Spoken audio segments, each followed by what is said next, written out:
Oke, Assalamualaikum warahmatullahi wabarakatuh. Selamat pagi, siang, sore, dan malam. Karena ini akan direkam dan nantinya bisa didengarkan di pagi hari, siang hari, sore hari, bahkan malam, kapanpun dan dimanapun. Bersama saya, Laina Raffianti, di program Olah Kreativitas, Kesenian dan Kewirausahaan Universitas Padjadjaran. Unpad Lead and Lead, ada siapa di sini? Assalamualaikum, Prof. Ganjar Kurnia. Wah, alhamdulillah nih. Waalaikumsalam warahmatullahi wabarakatuh. Wilujeng Enjing. Alhamdulillah. Wilujeng Enjing, Bapak. Mohon izin. Mohon izin, saya panggilnya Bapak atau Prof ya? Biasa nage AA. Aduh, AA. Akang lah. Akang, aduh, hapunten atuh. Saya lebih nyaman panggil Bapak, boleh Pak? Mangga. Siap, alhamdulillah. Siapa sih yang tidak kenal dengan Pak Ganjar ini? Beliau adalah Rektor Unpad ke-10. Laras Pak? 10, mohon. Ya, 2 periode saat itu, tahun 2007 sampai 2011 dan 2011 sampai 2015. Luar biasa sekali apa yang telah beliau lakukan untuk Unpad, bahkan untuk Jawa Barat, bahkan untuk dunia internasional secara keseluruhan, karena beliau juga sempat menjadi atas pendidikan dan kebudayaan di KBRI Paris ya, Pak ya, tahun 2004 sampai 2007. Nah, hari ini kita akan berbincang tentang universitas. Jadi belibet saya Bapak, deg-degan soalnya saya tuh bareng sama Bapak di sini. Jadi akan ada universalitas kesundaan dan kearifan lokal. Nah, Bapak, latar belakang pendidikan Bapak kan pertanian ya Pak ya. Kenapa sih Bapak tertarik dengan bidang kesundaan atau kebudayaan ini? Pertanian itu kan agriculture, belakangnya juga culture, belakangnya juga adalah budaya gitu. Kemudian kalau kesundaan ya ini soal tanggung jawab aja. Karena kita dilahirkan sebagai orang Sunda, etnisitas Sunda, yang itu tidak boleh memilih. Ya, jadi given di pasihanku Gusti Allah, ya kalau sudah diberikan secara given begitu, salah satu upayanya adalah mensyukuri. Mensyukuri itu dengan cara yaitu memberikan upaya untuk berkontribusi terhadap Kasundaan. Oh, luar biasa. Jadi agriculture belakangnya culture memang ya Pak ya. Dikait-kaitkan ya Pak. Dikait-kaitkan, awas pilih tikararait Pak. Bapak, kalau dilihat dari rekam jejak Bapak gitu ya, selama di Unpad, kemudian awal mulanya itu dengan membentuk satu unit kegiatan mahasiswa yang bernama Lingkung Seni Sunda Unpad dulu di tahun 81 ya Pak ya, kalau saya tidak salah. Ya, tapi sebelumnya tahun 76 saya mendirikan Pramuka. Oh, itu juga harus digarisbawahi ya Pak ya? Ya, jadi 76 itu mendirikan sanggar gugus depan Sanggar Pramuka Unpad dengan beberapa teman. 76. Tahun 76. Baik. Setelah itu di tahun 81 tadi? 81 mendirikan Lises. Waktu itu saya sudah lulus. Jadi tapi bukan Bapak lagi saat mahasiswa. Itu sudah lulus. Sudah bukan lulus. lagi mahasiswa. Bukan, nah, sudah jadi dosen. Kenapa? Kenapa Pak ingin membentuk satu lingkung seni Sunda di Unpad? Sebetulnya sejarahnya panjang. Mungkin Kang Iwan juga mengetahui bahwa di Unpad itu dulu pernah ada yang namanya Departemen Kesenian Universitas Padjadjaran di bawah Dewan Mahasiswa Unpad. Nah, kemudian sampai tahun 70-an, 72 itu vakum ya. Padahal pada saat itu dijadikan sebagai rujukan oleh masyarakat dalam rangka pengembangan kesenian di masyarakat. Dan kita selalu mengatakan bahwa bahwa universitas itu ketika di Jawa Barat kita tidak punya pusat kebudayaan, maka universitaslah yang harus menjadi pusat kebudayaan. Jadi kalau di Bali itu ada yang disebut Banjar, kemudian di Jawa Tengah itu ada disebut keraton, kemudian di tempat-tempat lain juga ada sebagai pusat kebudayaan. Sementara di kita itu seharusnya universitas. Dan universitas itu diharapkan menjadi sentra kebudayaan dan pusat kebudayaan dan ujung-ujungnya bisa dijadikan sebagai referensi. Dan itu sudah terbukti bahwa misalnya beberapa jenis kesenian yang ada di Unpad kemudian diikuti oleh masyarakat secara umum. Itu pada tahun 60-an ya. Kemudian tahun 74 juga vakum, tahun 77 itu kemudian ada program NKKBKK, Dewan Mahasiswa dibubarkan, unit-unit kegiatan kemahasiswaan dibubarkan. Nah, sementara saya menganggap bahwa itu masih perlu kita kembangkan. Oleh karena itu didirikanlah Lingkung Seni Sunda Universitas Pajajaran tahun 81 setelah saya lulus sebetulnya. Jadi itu setelah Bapak lulus bahkan ya. Dan banyak sekali kegiatan-kegiatan yang dilakukan oleh Lingkung Seni Sunda Unpad dan bagaimana yang Bapak lihat perkembangannya sekarang mengenai kesundaan di Unpad ini sendiri? Ya mungkin berkembang ya. Tapi saya sih sebetulnya sudah menyiapkan PowerPoint ya supaya lebih jelas Sunda itu apa, Kasundaan itu apa dan sebagainya. Apa boleh nggak menyampaikan itu? Wah, luar biasa sekali, Bapak. Mangga, silakan, Mangga, Pak. ya, mangga. Sesuai dengan permintaan, saya diminta untuk berbicara tentang universalitas nilai-nilai Kasundaan dan kearifan lokal. Sekarang saya selain sebagai Ketua Senat Akademik Universitas Pajajaran, juga sebagai Kepala Pusat Digitalisasi dan Pengembangan Budaya Sunda Universitas Pajajaran. Jadi pusat digitalisasi ini adalah pekerjaannya mendigitalkan berbagai sumber-sumber mengenai Kasundaan, baik itu lagu-lagu, baik itu berupa tulisan, majalah, dan sebagainya. Dan kemudian kita kembangkan dan ini mudah-mudahan menjadi arsip supaya nanti masyarakat dengan mudah kalau ingin mencari sesuatu. Jadi kalau ingin mengetahui misalnya majalah Pusaka Sunda tahun 1920 sampai 1928 datang saja ke tempat kami. Nah, sekarang kurang lebih sudah ada sekitar 500.000 halaman yang kita miliki. Kemudian di sisi lain juga kita punya lagu-lagu Sunda sudah sampai sekitar 50.000 judul lagu. Nah, yang pertama adalah kita seringkali mengetahui Sunda, tapi arti Sunda sendiri kadang-kadang tidak tahu. Jadi yang pertama, kalau tadi nilai-nilai Kasundaan, yang pertama harus kita ketahui dulu Sunda itu apa. Jadi Sunda itu, Hartosna Sunda itu, pertama adalah asalnya dari kecapsu atau sagala anu hade. Nah, jadi segala yang baik itu di daerah kita biasanya dimulai dengan su, ada sujana, bahkan sarjana itu juga dulu sebetulnya sujana, jadi orang yang mempunyai kemampuan yang lebih tinggi.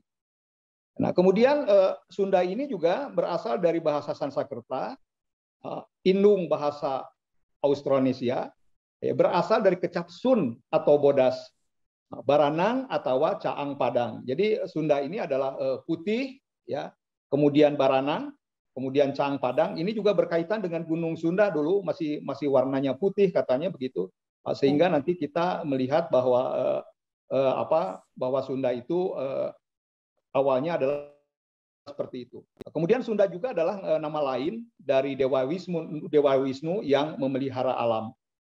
Jadi itu arti Sunda.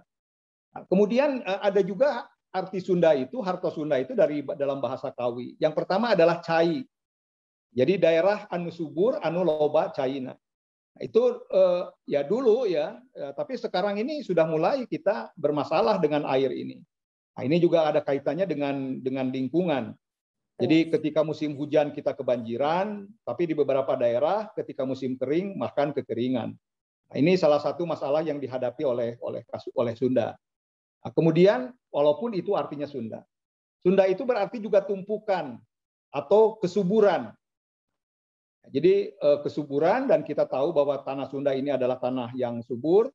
Kemudian adalah berkaitan juga dengan bahasa Kawi berarti pangkat yang menggambarkan kualitas, dan juga adalah dalam bahasa Kawi waspada atau hati-hati. Nah, hati-hati ini biasanya kita lihat dicontohkan dalam binatang ya, namanya hap-hap ya. Saya tidak tahu bahasa Indonesia hap-hap seperti apa. Hap-hap. Apa ya bahasa Indonesia? Nggak ada kayaknya, Pak. Hap-hap itu kalau kalau dia naik pohon yang besar sekalipun selalu dienek-enek dulu. Jadi memang ada faktor-faktor kehati-hatian, karena kalau kemudian mungkin pohonnya itu rubuh, maka dia sendiri yang akan terlebih dahulu terkena. Jadi itu dalam bahasa Kawi. Nah, kemudian di dalam bahasa Sunda ada juga diartikan bahwa Sunda itu adalah saunda atau leit atau subur makmur, sama dengan yang tadi. Sonda, halus, unggul, senang, bagja, luyu, jeung kahayang hate. Kemudian Sundara itu laki-laki anu kasep. Sundari awewe anu gelis. Nah, kemudian Sundara itu juga adalah nama dari Dewa Kamajaya yang penuh dengan belas asih. Nah, jadi kalau kita lihat arti kata Sunda ini sebetulnya secara keseluruhan menggambarkan sesuatu yang bagus, yang terang benderang, yang putih, yang subur, kemudian yang makmur, yang bagus, yang kasep, yang gelis, dan sebagainya. Nah, oleh karena itu M.A.W. Brouwer itu pernah mengatakan bahwa waktu Tuhan tersenyum, lahirlah Pasundan. Jadi saking hebat-hebatnya katanya dibikin waktu Tuhan tersenyum. Nah, Sunda ini dulu sebetulnya kita mengenal istilah Sunda Besar dan Sunda Kecil. Tapi sekarang istilah Sunda Besar dan Sunda Kecil itu sudah tidak ada lagi. Jarang dikemukakan. Bahkan sebetulnya ada yang disebut dengan paparan Sunda yang wilayahnya sangat luas. Ya, jadi yang disebut Tatar Sunda itu bukan hanya kalau kita lihat dulu Sunda Besar, Sunda Kecil, bahkan sampai ke wilayah Sunda Kecil itu Sumbawa, Nusa Tenggara, dan sebagainya. Nah, kemudian kalau Sunda Besar di wilayah Jakarta dan sebagainya. Dan kalau kita lihat paparan Sunda itu bahkan sampai jauh, sampai ke wilayah Filipina dan sebagainya. Nah, kemudian kerajaan Sunda itu dulu dari Cimanuk, Banten sampai ke Cipamali. Nah, sekarang Bantennya sudah menjadi provinsi sendiri. Kemudian Jawa Tengah, di Cipamali itu di wilayah Jawa Tengah. Nah, kemarin disampaikan bahwa pengguna bahasa Sunda sebetulnya dulu ada desa-desa, kecamatan-kecamatan yang menggunakan bahasa Sunda, nah, tapi sekarang sudah semakin lama semakin sedikit. Nah, ini saya mengajak, nanti Ima diedit saja ya, karena ini akan dilaksanakan hari Kamis yang akan datang. Nah, kita akan menyelenggarakan kursus kebudayaan Sunda. Nah, salah satu materinya adalah Tatar Sunda, Pinasawangan Geologi. Jadi kita bisa melihat sebetulnya kalau tadi saya umum saja Sunda Besar, Sunda Kecil, tapi Profesor Kusuma Dinata nanti akan menyampaikan tadi yang dimaksud dengan paparan Sunda itu bagaimana wilayahnya seperti apa, luasnya seperti apa. Ini insya Allah hari Kamis ya, mudah-mudahan banyak teman-teman yang hadir 15.30 sampai 17.30. Ya. Nah, ini berkaitan dengan Laena sebetulnya. Jadi kalau kita berbicara tentang Sunda, itu berkaitan juga dengan Sawangan Konstitusi Undang-Undang Dasar 45. Bab 12, pasal 32. Tolonglah dicek apakah ini yang sudah amandemen. Nah, kemudian di sana disampaikan bahwa negara memajukan kebudayaan nasional Indonesia di tengah peradaban dunia dengan menjamin kebebasan masyarakat dalam memelihara dan mengembangkan nilai-nilai budayanya. Jadi negara ini memajukan kebudayaan nasional. Itu yang pertama. Nah, kemudian negara menghormati bahasa daerah sebagai kekayaan budaya nasional. Dalam penjelasan Undang-Undang Dasar 45 sendiri dikatakan bahwa kebudayaan nasional adalah merupakan puncak-puncak dari kebudayaan daerah. Jadi kalau kita lihat bahwa puncak-puncak kebudayaan daerah, maka seharusnya budaya daerah itu tadi dimajukan. Ya, jadi kalau kebudayaan daerah yang tidak dimajukan, bagaimana dia akan menjadi puncak-puncak. Nah, kalau di dalam bahasa fisika ya, kebudayaan daerah itu adalah vektor-vektornya, kemudian kebudayaan nasional itu adalah resultante. Nah, kalau vektornya kita tidak kembangkan, maka resultantenya bisa diisi dengan kebudayaan yang lain, misalnya adalah kebudayaan Barat dan sebagainya. Ya, yang walaupun sebetulnya kebudayaan Barat juga mungkin ada yang mempunyai nilai-nilai universal. Nah, kemudian suluk, ya suluk itu adalah moto negara, Bhinneka Tunggal Ika. Nah, jadi ini yang harus kita pegang juga. Jadi kepada mahasiswa-mahasiswa baru nanti juga kebinekaan ini harus kita ajarkan. Dan kemudian tadi bahwa kebudayaan nasional itu, kebudayaan daerah itu, termasuk bahasa daerah itu dijamin oleh Undang-Undang Dasar 1945. Jadi kalau kita mencintai kebudayaan daerah, jangan dianggap bahwa itu sebagai provinsialis atau jangan dianggap sebagai sukuisme.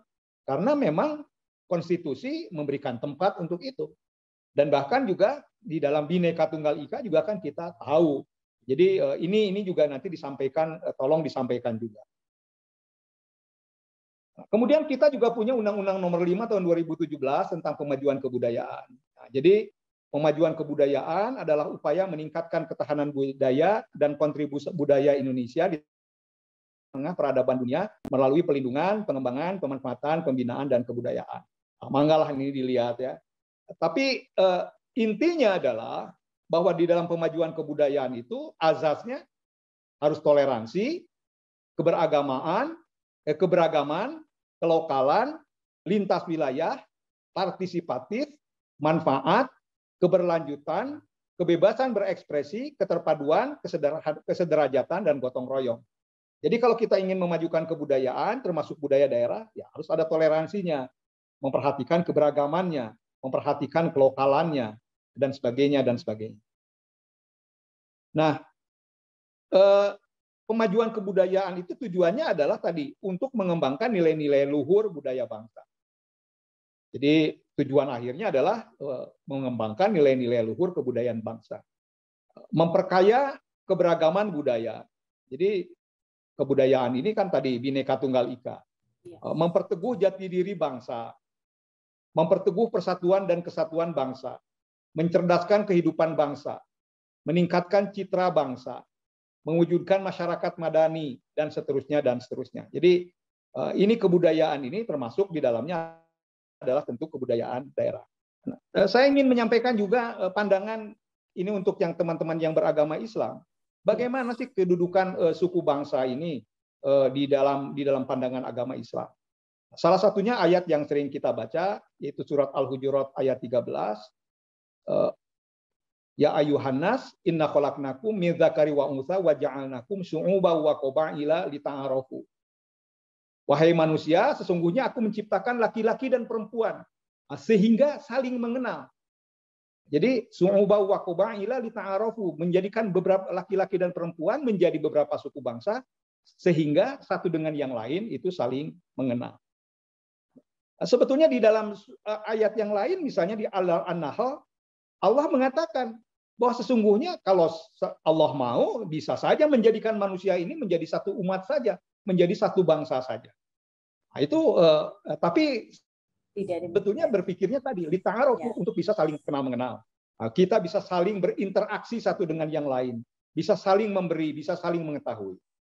Dan disebutkan juga bahwa misalnya di dalam Ar-Rum 22, ini kita biasa hafalnya Ar-Rum 21 saja tuh yang berkaitan dengan pernikahan di buku undangan.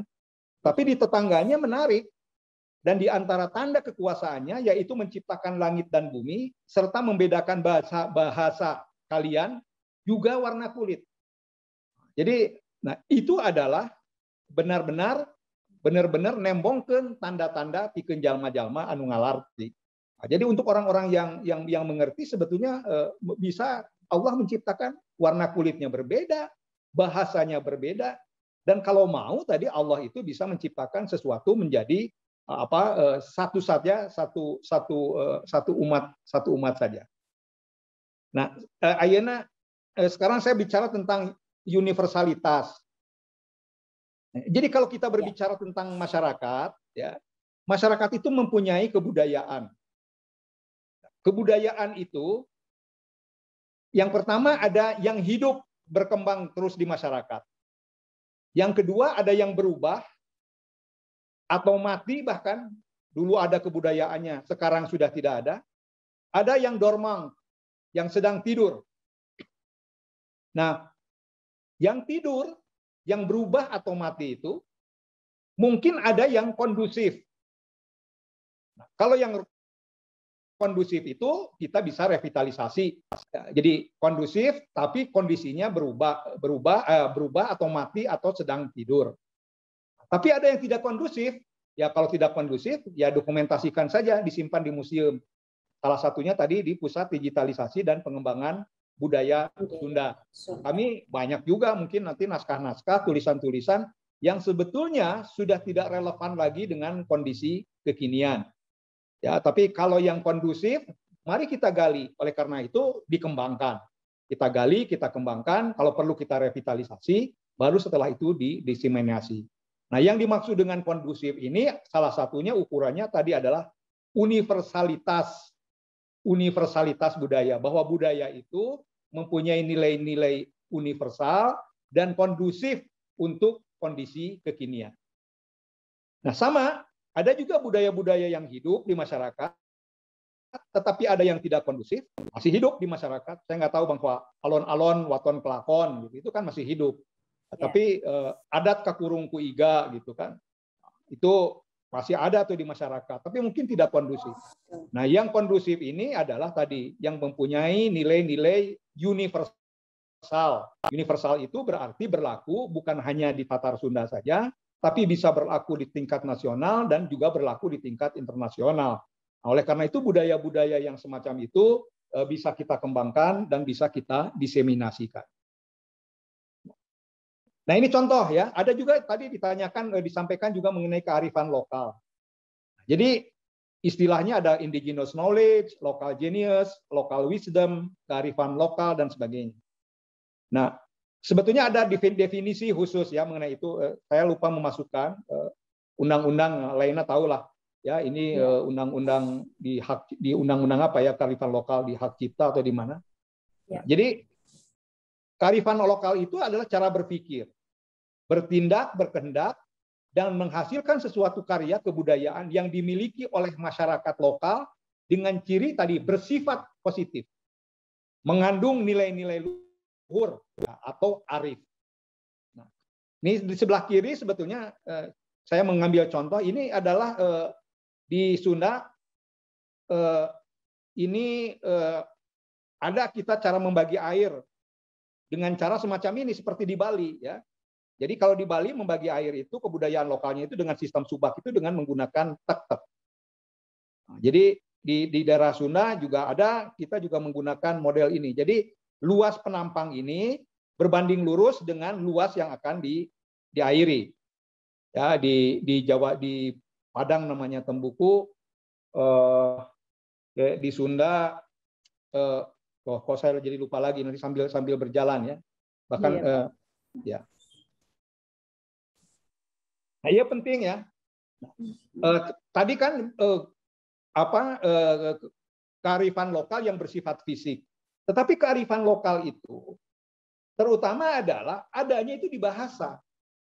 Jadi ini disebutkan oleh linguis College University London, David Crystal, bahwa dunia itu dibangun oleh visi. Setiap visi dibangun oleh bahasa. Apabila suatu bahasa hilang, maka hilang pula salah satu visi di dunia itu. Jadi bahasa ini mempunyai peran yang sangat penting. Jadi apabila suatu bahasa hilang, maka hilang pula salah satu visi di dunia ini. Nah, sekarang kita lihat bagaimana kearifan lokal itu sebetulnya tadi mempunyai nilai-nilai universal. Nah, ini tulisan ini dibuat, ini adalah prinsip dasar orang-orang Kanekes, orang Baduy. Gunung temenang dilebur, ya, dalam bahasa Sunda ya, lebak temenang dirusak, larangan temenang dirempak, buyut temenang dirobah, lojor temenang dipotong, pondok temenang disambung. Jadi gunung tidak boleh dihancurkan, lembah tidak boleh dirusak, apa yang dilarang jangan dilakukan. Buyut janganlah dirubah, yang panjang janganlah dipotong, yang pendek janganlah disambungkan. Nah, di dalam bahasa kita itu pola ilmiah pokok Unpad. Bina, mulia hukum, dan lingkungan hidup. Jadi sebetulnya ini sudah ada dari zaman dahulu dengan jenis bahasa yang lain. Jadi tentu hukum yang tidak boleh dirusak itu adalah hukum yang sudah menjadi kesepakatan kita bersama. Jadi kita sudah ada di zaman dulu pola ilmiah pokok oleh orang Kanekes, oleh orang Baduy, ya. Nah, berarti apa yang disampaikan oleh mereka itu mempunyai nilai-nilai universal dan berlaku sampai saat ini. Saya mengambil contoh ya. Jadi kalau kita lihat peribahasa Sunda di dalam paribasa Sunda, banyak yang mempunyai nilai-nilai universal. Ada sekitar 500-an lah paribasa Sunda itu. Ya, jadi saya juga mengungkap lagi. Misalnya begini, abong biwir teu diwengku, abong letah teu tulangan. Nyaeta ngomong sakaretna atau ngomong janji ngab. Artinya berbicara seenaknya tanpa dipikir akibatnya. Itu kita tidak boleh tuh. Jadi abong bibir teu diwengku, kita tidak boleh. Nah, sekarang kan hoax ya. Kemudian mungkin ada fitnah, ada segala macam. Di Sunda terus didongengkan hal-hal yang semacam itu. Nah, apalagi nanti ini dikaitkan juga dengan Undang-Undang ITE dan sebagainya. Kemudian Balongbang Timur, Caang Bulan 14, Jalan Gede, Sasapuan. Artinya kita harus ikhlas, ridho, dan tidak ada kebencian sedikit pun. Kalau kekompakan, bengkung ngariung, bongkok ngaronyok. Artinya bersama-sama dalam berbagai keadaan, baik bahagia ataupun tidak. Itu kan menggambarkan kekompakan. Harusnya sampai sekarang kita bisa. Kemudian juga ada bibir nyiru rombengen. Artinya suka menyebarkan rahasia atau aib sendiri kepada orang lain. Ya, bisa juga. Atau aib orang lain. Dalam urusan kewirausahaan, dagang peda ke Cirebon. Ya, dagang barang ke tempat yang membuat barang itu. Artinya dagang barang ke tempat membuatnya. Ya, susah itu lakunya. Ini kan nilai-nilai kewirausahaan. Kemudian mencari ilmu. Ilmu tuntut dunia siar. Sukan-sukan sakadarna. Bahwa ilmu itu harusnya ilmu dunia akhirat. Jadi sukan-sukan sakadarna. Jadi kita juga jangan terlalu bermewah-mewahan dan sebagainya. Kemudian hadeku omong gorengku omong. Artinya perkataan yang baik akan berkaitan baik. Kalau ada masalah itu disampaikan, jangan diobrolkan di belakang. Jadi hadeku omong gorengku omong. Kita bicarakan, kita diskusikan, kita tuntaskan. Jadi jangan menyampaikannya di luar. Kacai jadi salewi, kadarat jadi salebak. Sama juga, artinya rukun seiring sejalan. Nah, hal-hal yang semacam ini adalah nilai-nilai banyak di dalam paribasa Sunda. Ya, saya hitung ada sekitar 500-an. Ya, ini dipilih saja contoh-contohnya, banyak yang lain ya. Kalau di sini kan bengkung ngariung ada sarendek, saigel, sabobot, sapihanean, sabata, sarimbagan. Itu juga contoh. Nah, kemudian di Sunda ini kita yang seringkali disampaikan ya, kita ada punya istilah cager. Cager itu adalah sehat lahir, sehat batin, sehingga kita mampu berinteraksi. Jadi kalau sehat mah kita sulit untuk webinar, sulit untuk Zoom dan sebagainya. Nah, kemudian bager. Bager itu ya bermoral dan taat hukum. Kemudian benar, beriman, jujur, adil, visioner, dan bertanggung jawab. Pinter, ya kita tahu ya, beretos kerja tinggi, berprestasi, proaktif. Singer, rampil dan cepat tanggap. Singer ini berkaitan juga dengan etos kewirausahaan. Teger, optimis, pantang menyerah. Wanter, terbuka, kolaboratif, dan berani. Cangker, sama juga tadi dengan jadi kokoh, kuat, dan tangguh. Kang Iwan masih cangker, ya. Nah, ini contoh-contoh yang ada di dalam bahasa kita. Nah, nilai-nilai ini ya di dalam program kita ini di mahasiswa nanti yang baru ya kita harus sampaikan. Ya, jadi bagaimana mereka itu bager, bagaimana mereka itu benar, bagaimana selain pinter. Kemudian contoh yang lain. Ini kita harapkan bahwa mahasiswa kita juga tadi nyunda berbasis nilai-nilai unggul Kasundaan. Nyantri bernilai-nilai agama. Nyakola ya sudah, kalau nyakola sudah pasti. Kalau nyantika memperlakukan segala sesuatu secara profesional dan proporsional. Kemudian nyatria berpenampilan tegas, objektif, terbuka, jujur, kompetitif, berani, taat aturan, bertanggung jawab. Kita juga mengenal istilah motekar. Motekar itu adalah orang-orang yang inovatif. sama dengan rancage. Rancage itu adalah semangat kerja. Kalau perempuan biasanya disebutnya dengan binangkit. Nah, ini nilai-nilai semacam ini ada semua di dalam bahasa Sunda. Hanya masalahnya bahasa Sundanya sudah tidak dikenal oleh kita. Sudah tidak digunakan lagi. Jadi mungkin generasi lainnya juga mungkin sudah tidak tahu tentang ini. Nah, tapi kalau saya sih melihat ada proses deduktif, induktif gitu. Nah, jadi nilai-nilai universal itu bisa dikonfirmasi di dalam bahasa Sunda yang berkembang. Ada atau tidak. Nah, sehingga nanti kalau kita ingin mengajarkannya kembali, sebetulnya mungkin kita lebih melihat bahwa nilai-nilai ini sebetulnya sudah ada di dalam bahasa Sunda. Nah, tinggal kita kembangkan lagi. Nah, kita juga mengenal istilah silih asih, silih asah, silih asuh, silih wawangi. Jadi silih asih itu saling peduli, saling menyayangi. Ini saling menyayangi. Ya. Silih asuh itu saling membimbing. Kita harapkan bahwa mahasiswa kita ini saling peduli, saling menyayangi, saling membimbing di antara kita. Silih asah itu saling mencerdaskan. Jadi saling mencerdaskan. Kemudian silih wawangi itu saling mendukung dan mengharumkan. Nah, jadi kalau ada teman maju, ya harusnya kita dukung. Kemudian kita mendukung, kemudian kita juga ikut bersama-sama mengharumkan. Jadi kalau teman-teman maju itu kita harus silih wawangi. Jadi ini yang harus kita lakukan. Nah, kemudian teman-teman di Bandung dan Jawa Barat itu mengembangkan juga istilah masagi. Ada masagi itu keberagamaan, berbudaya, cinta tanah air, cinta lingkungan, itu paling tidak. Nah, itu sebagai pengejawantahan dari silih asih, silih asah, silih asuh, dan silih wawangi. Nah, keberagamaan. Ini kan ada mata kuliah agama tuh. Kalau menurut saya yang paling penting adalah di dalam mata kuliah agama itu yang disampaikan adalah keberadaan Tuhan sesuai dengan Pancasila. Jadi masalah di kita sekarang ini adalah kita ini sering lupa bahwa Tuhan itu ada. Jadi Tuhan bahwa keberagamaan itu intinya adalah akidah atau tauhid. Tauhid itu adalah percaya bahwa Allah itu ada. Selain itu kalau kita lihat rukun iman, Allah itu juga punya malaikat misalnya. Jadi keberagamaan ini nanti bisa kita sampaikan di dalam kuliah itu adalah diyakinkan bahwa Allah itu ada. Allah itu ada apa? Itu kalau Pak Muhtar Adam mengatakannya ma'rifatullah. Ya, kita harus mengenal Allah. Ciri dari Allah itu dia adalah maha melihat. Tidak pernah tidur, tidak pernah ngantuk.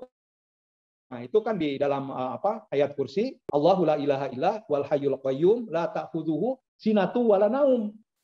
Jadi kalau Allah itu tidak pernah tidur dan tidak pernah ngantuk, berarti tingkah laku keseharian kita itu dilihat oleh Allah. Saya kira krisis kita ini adalah krisis ketuhanan. Jadi orang-orang itu kemudian kalau dia tahu bahwa Allah itu ada, Allah itu maha melihat, kemudian yang kedua ada malaikat yang mencatat, dan yang ketiga juga percaya bahwa ada hari akhir. Sekarang sudah banyak yang tidak percaya kepada hari akhir. Ya, kumaha engkewe. Nah, kalau tidak ada percaya sama hari akhir, ya kita bisa semena-mena aja di dunia. Nah, jadi bisa korupsi, enggak korupsi, tidak ada masalah gitu. Bahkan ada yang koruptor, kemudian tidak terjamah oleh hukum, ketika meninggal dimakamkan di Taman Makam Pahlawan. Kan enak sekali. Kalau tidak ada hari akhir, tidak ada pertanggungjawaban nanti di akhirat. Nah, oleh karena itu di dalam keberadaan Tuhan, di dalam mata kuliah agama menurut saya, yang pertama diajarkan itu adalah yang ditanamkan itu bahwa Tuhan itu ada. Dan itu sesuai dengan Pancasila. Konsekuensinya nanti adalah jujur. Jadi krisis kejujuran itu adalah berkaitan dengan krisis yang sebetulnya tidak terlalu percaya kepada adanya Tuhan.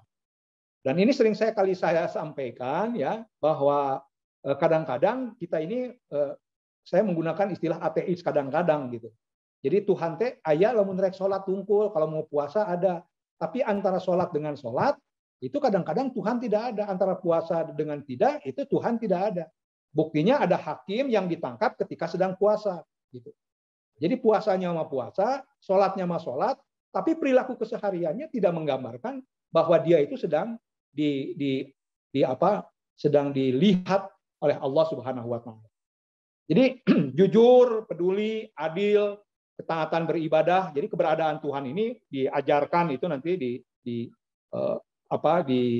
tahun kuliah TPB itu adalah terutama adalah hal yang berkaitan dengan ketauhidan.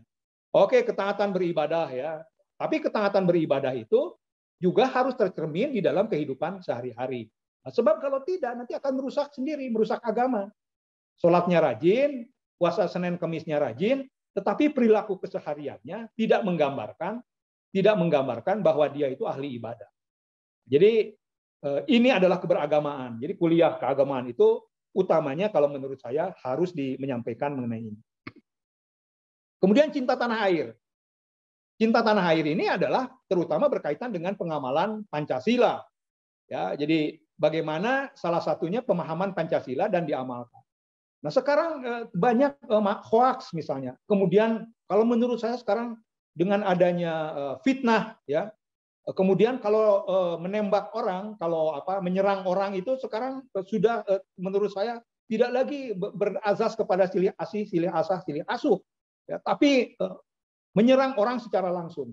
Nah, kalau menyerang orang secara langsung, walaupun dirinya mengatakan bahwa saya adalah Pancasila, ya misalnya merasa dirinya paling Pancasila, tapi pada dasarnya tadi mungkin dia tidak mengamalkan sila kedua, ya, kemanusiaan yang adil dan beradab.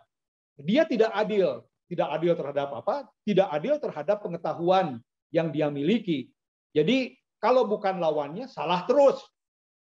Kemudian menyampaikannya dengan cara-cara yang tidak beradab juga. Jadi ya sekarang ada krisis sopan santun juga. Krisis sopan santun yang terjadi sebetulnya bukan dengan mulut saja, tetapi dengan curug. Ya, nah, ini bermasalah. Jadi pengamalan Pancasila itu adalah cinta tanah air itu sebetulnya perwujudan dari Pancasila.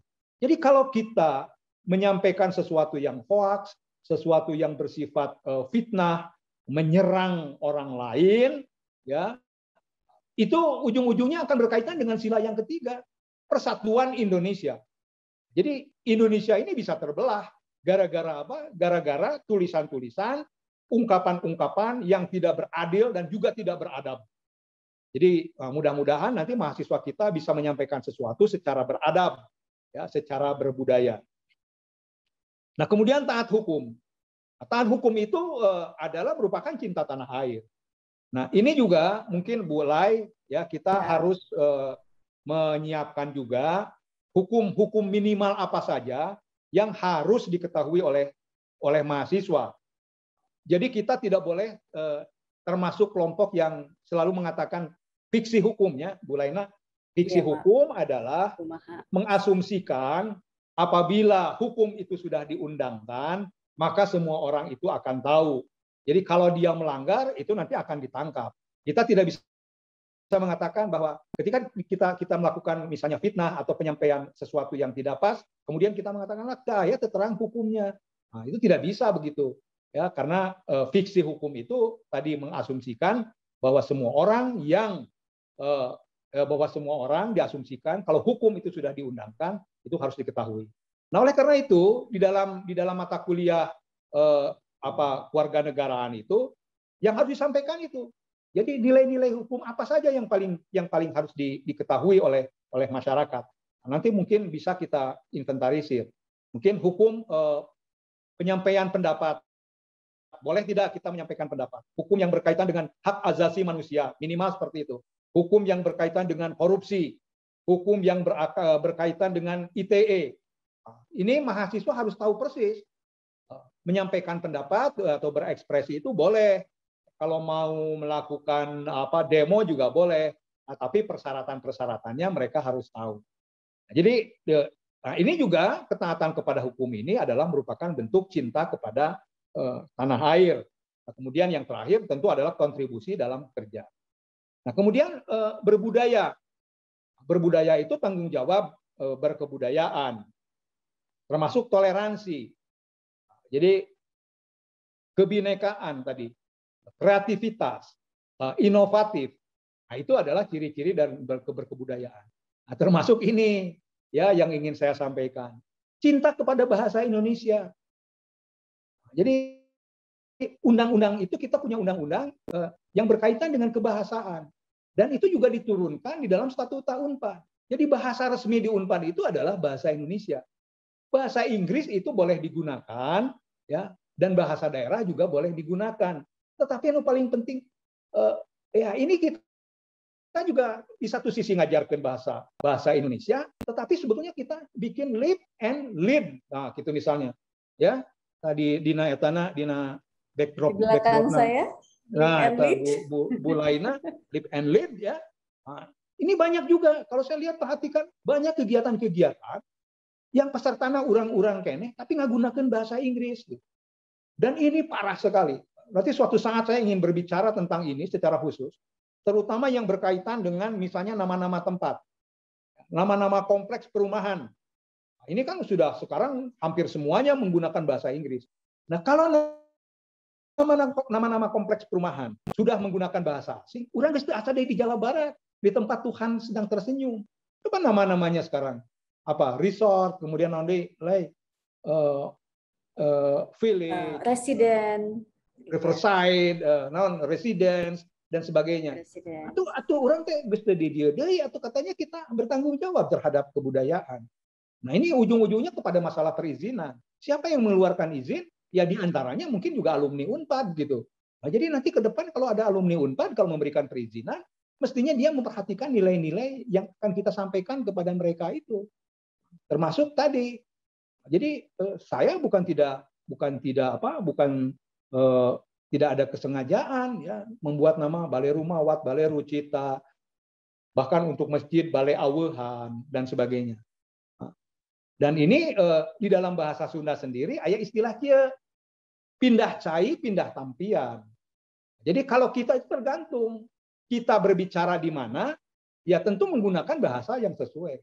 Nah, ulah di Unpad dengan statuta yang jelas itu menggunakan bahasa pengantar di Unpad adalah bahasa Indonesia, tetapi diajarkan juga bahasa Indonesia, tapi kita malah menggunakan bahasa asing. Bukan tidak boleh. Kalau ada seminar internasional, mangga silakan begitu. Kalau ada kegiatan-kegiatan kasundaan, ya orang menggunakan istilah bahasa Sunda. Pindah cai, pindah tampian. Kemudian cinta lingkungan, ya, jadi peduli, pro lingkungan, pelestari, dan sebagainya. Nah, mahasiswa ini juga harus kita minimal mereka itu tidak membuang sampah seenaknya. Jadi ada cerita, suatu saat seorang dosen itu datang ke kampus, kemudian dia bertanya begini, siapa yang paling pagi datang ke kampus? Mereka pada diam. Ternyata mereka ada yang mengatakan, yang paling duluan datang ke kampus itu biasanya adalah OB, tukang bebersih. Kemudian yang kedua, siapakah yang paling berapakah gajinya? Nah, tidak ada satupun mahasiswa yang peduli, yang tahu tentang gaji itu. Tapi kalau OB-nya tidak ada, maka sebetulnya kelasnya tidak bersih. Kemudian ditanya lagi, siapa yang paling mempunyai perhatian, kepedulian terhadap mereka? Apakah pimpinan atau siapa? Ternyata dari diskusi itu, kalau kita tanyakan ke OB sendiri, yang paling banyak perhatian kepada mereka itu adalah teman-temannya mereka sendiri. Kalau mereka sakit, kalau mereka ada apa-apa, teman-temannya yang paling banyak peduli. Dan yang terakhir, ketika ditanyakan siapa yang paling berkontribusi, paling ngaripuhkeun OB, jawabnya adalah mahasiswa. Buang sampah seenaknya, buang minuman seenaknya, kemudian kadang-kadang kaki juga naik ke atas ke tembok dan sebagainya.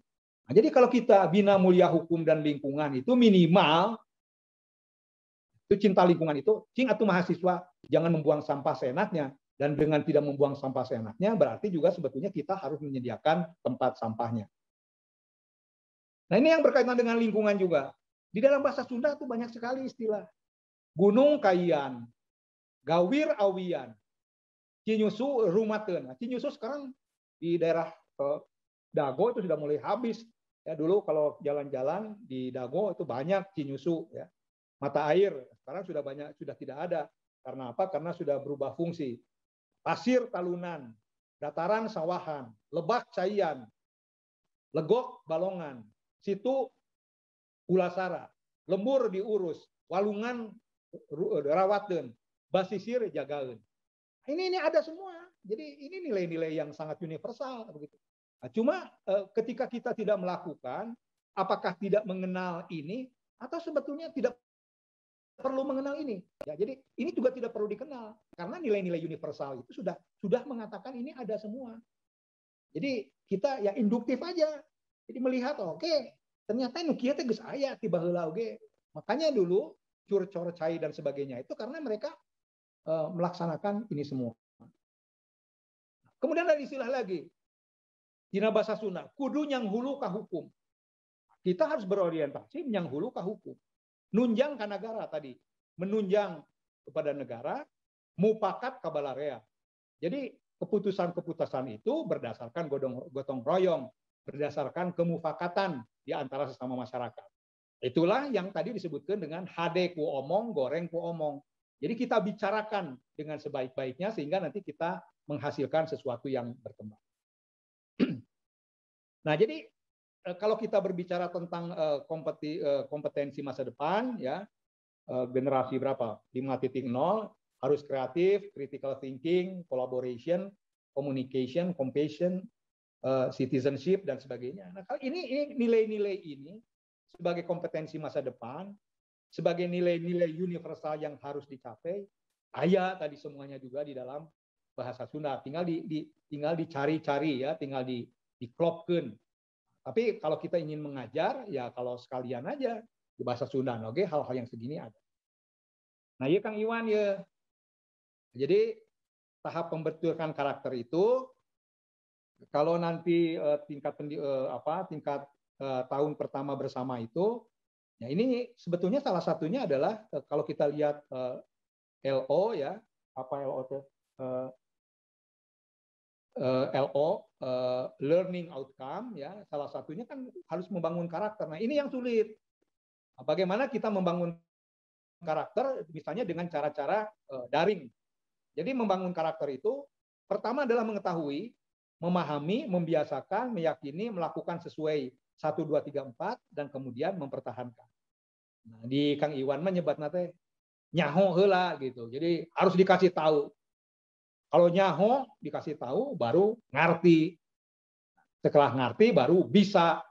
Setelah bisa baru tuman. Setelah tuman itu baru ngajadi. Nah, ini adalah proses. Prosesnya melalui apa? Proses melalui pembelajaran. Nah terakhir, Ima nanti bisa dimasukkan atau tidaknya, Lay. Iya, Jadi Pak, Pusat Digitalisasi Budaya Sunda. Nah ini untuk teman-teman saya mengundang untuk ikut kursus. Wah, ini penting ini. Sunda. Penting ya? Penting pisan ini, Pak. Ya. Jadi ini 2 minggu, seminggu sekali. Jadi nanti akan kita mulai hari Kamis, tapi kedepannya itu hari Rabu. Jadi yang pertama adalah Tatar Sunda Sawangan Geologi, Profesor Dr. Kusuma Dinata, pakar geologi ITB, Rakana Kang Abai, gitu, Kang Iwan ya, putranya Pak Mahyar Kusuma Atmaja, sebagai tokoh Sunda dalam berkesenian yang menghasilkan Daminat Tilada. Kemudian sejarah Sunda, Tibihari dan Kakiwari, Profesor Reza Dina Putra, sejarawan Unpad. Jadi dulu seperti apa? Kiwari itu seperti apa? Termasuk kita membicarakan juga apa sih kontribusi orang Sunda terhadap Negara Kesatuan Republik Indonesia. Siapa tokoh-tokohnya? Kemudian Sekeseler Tina Sawangan Agama Islam. Nah, yang saya sebutkan tadi, ini Dr. Ade Kosasi. Kemudian Sekeseler Tina Sawangan Hukum Tata Negara. Kita mengharapkan Profesor Susi Dwi Hadyanti ya. Ini mungkin salah nulis ya. Kemudian nilai-nilai Kasundaan ya, mungkin yang lebih detail lagi berdasarkan naskah Sunda. Ini Pak Undang. Kemudian Kabengharan Karawitan Sunda. Kita tahu bahwa kita punya berbagai jenis karawitan. Nah, nanti dari Dr. Herli Hardini. Tari Sunda tadinya mau lainnya nih ya. Tapi kita minta juga Profesor Endang Caturwati karena harus guru besar ahli di bidang keilmuannya. Di bidang tari, guru besarnya tari gitu kan.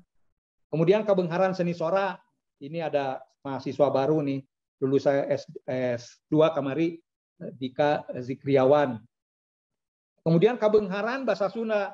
Nah, ini malah yang kita minta adalah Profesor Dr. Miki Hiro dari Nanzan University. Jadi iya mah malah orang Jepang sih ngadongengkeun Kabengharan orang Sunda. Da langkung lemes nyarios lagi tibatan abdi gitu. Kemudian kesehatan, kemudian ada ubar herbal, Nanti saya akan bicara tentang Manusa Sunda, kemudian posisi Wanoja di Tatar Sunda. Apakah sama seperti dulu? Atau sebetulnya ada beberapa disertasi yang mengemukakan bahwa sebetulnya wanita itu di Tatar Sunda itu mempunyai kedudukan yang tinggi. Seperti halnya Sunan Ambu dan sebagainya. Nanti kita bahas. Kemudian politik orang Sunda, kemudian lingkungan hirup Tatar Sunda, Supardiono Sabirin, kemudian ekonomi orang Sunda, kemudian nanti kita minta juga Pak Ahmad Ramli untuk berbicara tentang regulasi ekspresi budaya tradisional, termasuk transformasi digital, dan yang terakhir nanti adalah digitalisasi budaya Sunda. Ini yang kami kerjakan selama ini. Nah, penutup, di dalam prasasti Prabu Wastu Kencana, raja dari kerajaan Kawali, ya, di prasasti Kawali 1 itu ada Ayama Nupanderi Pakena Gawe Rahayu Paken Hebel Jaya di Buana. Artinya semoga ada penerus yang lahir kemudian yang membiasakan diri berbuat kebajikan agar dunia terus berjaya. Nah, jadi ini harusnya ada regenerasi, ada generasi-generasi penerus yang selalu membiasakan diri berbuat kebaikan. Untuk apa? Untuk dunia ini semakin berjaya. Hatur nuhun. Itu Lai yang bisa saya sampaikan. Mungkin nanti bisa kita diskusi ya, tapi mudah-mudahan ini sesuai dengan harapan bahwa kalau kita berbicara tentang nilai-nilai universalitas, ya aya salaresna ngan bahasa Sundana geus dibaca deui ayeuna. Nah, saya sih nyetina naon ya, tapi paling tidak ini bisa oleh kita lah, oleh dosen-dosen bisa dijadikan sebagai sebagai inspirasi untuk melaksanakan hal ini, dan ini bisa kita turunkan termasuk tadi kepada hal-hal yang bersifat hukum. Nuhun. Assalamualaikum warahmatullahi wabarakatuh. Waalaikumsalam warahmatullahi wabarakatuh. Hatur nuhun pisan Pak Ganjar. Jadi ini sudah sesuai benar dengan apa yang menjadi tujuan kita, yaitu mempersiapkan pemimpin masa depan gitu ya Pak ya. Ternyata ini sudah ada ya di Tatar Sunda sendiri tentang nilai-nilai yang universal tersebut gitu, sudah ada sebetulnya Pak. Tinggal bagaimana kita mau ngeguarnya gitu ya, gimana kita mau membukakan itu, memperkenalkan itu kepada teman-teman mahasiswa. Nah, tapi ini harus memulai dari mana? Kalau kita bicara bahwa ada teman-teman mentor nih di sini, sudah ada teman-teman mentor, kiat-kiatnya apa ya Pak ya untuk teman-teman mentor ini supaya bisa memotivasi teman-teman mahasiswa baru? Kumaha Pak? Ya tadi tahapannya itu memberitahu dulu, kita harus kalau kita tidak boleh ingin panen kalau tidak menanam. Nah, jadi tadi saya dugikan ke Kang Iwan ya, nyaho heula kudu nyaho heula. Jadi mentor itu harus memberitahukan hal-hal yang esensi. Seperti tadi keberagamaan. Saya tidak tahu apa yang diajarkan di dalam keberagamaan itu nanti. Di dalam agama kan diajarkan sholat gitu. Tapi kalau menurut saya ada yang esensi. Oke lah, itu kan udah selesai lah mungkinnya. Kalau ngaji gitu, baca Quran itu mah udah selesai di Iqra gitu misalnya. Tapi ada yang lebih esensi tadi, bahwa kita ini hidup sehari-hari itu kalau kita percaya bahwa Tuhan itu ada, maka itu yang harus diajarkan lah. Jangan ulah nodong atau ya kalau ujian itu jangan nodong jangan nyontek. Karena sebetulnya Tuhan itu ada gitu. Nah, kecuali kalau Anda tidak percaya kepada Tuhan. Kalau Anda tidak percaya kepada Tuhan, nah dari sisi kenegaraan berarti tidak Pancasila, gitu kan misalnya. Jadi ini yang harus jadi di dalam materi perkuliahan pun kita harus mencoba membuat hal-hal yang tadi yang bukan hanya bersifat kognitif tapi afektif. Jadi sekarang masalah ketidakjujuran, kenapa sih tidak jujur? Nah, kalau orang yang tidak jujur itu percaya bahwa sehari-hari kita itu dicek ke malaikat yang bawa CCTV kemana-mana. Yang kedua, yang ketiga adalah bahwa dia tidak percaya adanya hari akhir gitu. Nah, itu rukun iman aja paling penting misalnya. Nah, jadi harus mulainya dari mana? Ya kita juga harus menyampaikan materi-materi yang sesuai dengan yang ingin merubah perilaku itu. Nah, jadi seperti hukum nih, kita kan fiksi hukum. mengasumsikan bahwa semua orang tahu. Harus sudah Jadi, tahu. kalau kan begitu, tapi kan kenyataannya tidak tahu. Makanya Ya. di dalam materi perkuliahan tadi harus diajarkan hal-hal yang esensial. Bagaimana membuat orang lain tidak senang. Diatur di Nasabaraha KUHP, gitu kan? Jadi ini yang harus kita sampaikan. Kemudian apakah kita boleh menyampaikan ekspresi pendapat ya? Sekarang boleh, itu diatur oleh Undang-Undang Dasar 45. Tapi Bebas cara-caranya berpendapat. gitu kan. Ya. Kalau mau demo boleh, tapi jangan lebih jam 6. Kalau mau masang di mural boleh atau tidak? Tidak tuh. Sekarang lagi usum mural. Ya mungkin boleh gitu. Tetapi harus minta izin karena mural itu salah satunya adalah bukan muralnya. Karena muralnya itu adalah merupakan bagian dari ada mural-mural yang diatur oleh Perda. Ya. Jadi hal-hal yang semacam ini. Baik. Jadi kalau menurut saya ya kita juga tidak bisa lepas begitu aja gitu. Tapi di program ini kita harus menyiapkan materi-materi. Bahasa itu apa sih? Bahasa itu adalah alat. Jadi alat untuk menyampaikan gagasan, alat untuk menyampaikan pikiran, dan bagaimana kita menggunakan bahasa dengan sebaik-baiknya. Itu yang harus disampaikan. Kembali lagi ke nanti kita turunkan dan bahasa. sebagainya. Mohon kembali lagi ke bahasa Bapak. Kita kan sekarang sedang internasionalisasi gitu ya Pak ya. Nah, bagaimana ini cara kita menyeimbangkan antara penggunaan bahasa Sunda, bahasa Indonesia, bahkan bahasa asing, bahasa Inggris sekalipun. Iya, tadi di Sunda disebutkan pindah cai, pindah tampian. Jadi kapan kita menggunakan bahasa Indonesia? Sekarang apa kepentingannya Unpad live and lead gitu? Ya. Kan saya nggak tahu mau dibaca sama siapa gitu. Sekarang kita lihat dalam rangka dalam rangka COVID, nanti saya sebetulnya punya catatan-catatan ya. Di dalam rangka COVID di SD saya di Cigadung itu ada tulisan yang menggunakan bahasa Inggris gitu. Orang Cigadung, ya. Orang Cigadung, orang di SD Cigadung. Kemudian kenapa kepentingannya? Antara Lembur Pahimendra di mana itu teh di Ciamis. Di Ciamis ya, itu ada jalan yang ke arah Cikijing. Jalan kecil sepi lah. Di depan sekolahnya ya tulisan slow down gitu. Slow down juga. Iya kan?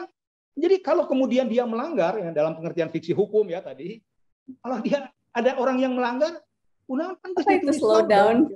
Mana lagi pengertian slow down. Jadi ya hal-hal yang semacam ini. Jadi saya menggunakan istilah tadi, kita itu harus pindah cai, pindah tampian. Kapan kita menggunakan bahasa Sunda, kapan kita menggunakan bahasa Indonesia, dan kapan kita menggunakan bahasa Inggris, itu ada proporsinya. Dan jangan dianggap bahwa ada penelitian psikologis yang mengatakan bahwa anak yang menggunakan 2 bahasa atau lebih itu lebih pintar dibandingkan dengan anak yang hanya 1 bahasa. Nah, ini yang kemarin kita bicarakan juga soal bahasa ibu ya. Saya berkali-kali saya tidak sesuai, tidak cocok tuh dengan istilah bahasa ibu. Bahasa ibu itu didefinisikan sebagai bahasa yang diajarkan oleh ibu kepada anaknya. Jadi indungna Sunda, bapakna Sunda, tapi ngajar anaknya ku bahasa Indonesia, bahasa ibuna bahasa Sunda gitu. Nah, jadi kalau saya sih ya bahasa ibu itu adalah bahasa sekeseler, bahasa suku bangsa. Jadi kapan kita menggunakan? Tidak apa-apa. Jadi kalau di Unpad gitu, kalau menurut saya ya sesuai dengan statuta juga. Jadi kalau tidak sesuai dengan statuta, dia melanggar statuta, lead and lead. Makanya tadi barengannya iya ante jengtanya. Jadi terima kasih banyak Prof. Ganjar Kurnia yang senang sekali disapa Kang Ganjar gitu. Terima kasih banyak nih atas pencerahannya untuk kami semua, juga nantinya untuk para mentor, bahkan para mahasiswa. Terima kasih juga Abah Iwan yang sudah kalau Kang Iwan mungkin ada tanggapan menemani mungkin. dari tadi. Gitu. Ya, Kang Iwan ada tanggapan mungkin? Kang Iwan ini nanti akan ada sesinya khusus lagi, tapi kalau misalnya boleh, ya, mangga bari ngobrol. Iya, mohon ada yang ingin disampaikan di sesi ini, silahkan Abah Iwan. Ya, saya terima kasih, merasa bersyukur bisa hadir di dalam session ini karena bukan bertambah pengetahuan, agak nyaut tiba lagi soal itu teh. Nah, itu karena Prof. Ganjar ini kan teman saya satu lembaga di DKJB, Dewan Kebudayaan Jawa Barat. Jadi, Jawa Barat, betul. Tapi ya, beruntung saya saat ini hadir karena disegarkan kembali, terutama keyakinan bahwa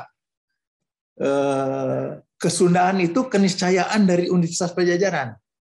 Nanti saya akan bicara soal itu bagian saya. Kita tunggu ya. Ya, jadi nilai-nilai kesundaan yang itu sebenarnya universal gitu. Hanya mungkin ekspresinya menjadi spesifik. Jadi orang Sunda mah upami mempersilah teh kieu tah, misalnya ku jempol teh mana jempol teh tak kieu gitunya. Itu menjadi spesifik orang Sunda gitu kan. Kalau itu hal-hal begitu nanti akan dibahas lebih lanjut. Tapi nuhun pisan Kang Ganjar. Ini bagi saya pencerahan ya, bukan saya udah tahu dari dulu, bukan. Ini pencerahan dan menambah keyakinan saya bahwa berbicara masalah keunpadan itu suatu hal yang mendasar yang sangat perlu bagi eksistensi kita, karena itu keniscayaan. Nanti akan berbeda, misalnya